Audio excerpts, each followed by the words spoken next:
上次有跟大家分享新车的雨刷，通常车子你刚买来的时候呢，除非是非常高级的，一般的雨刷都是橡胶雨刷，所以你在刷的时候都会跳动。这是细胶，你看它是软的，这一支已经2年了，都没问题。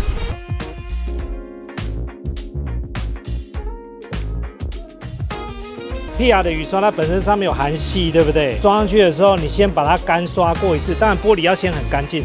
干刷完之后，刷个几次之后，你给它试试看，你给它泼水，你看，注意看，有没有？它会有个圆弧形，就是我刷过的所有的面积都变成感觉好像防泼水，不太会去有水珠粘在上面。可以要一下链接。我们刚好最近在团购。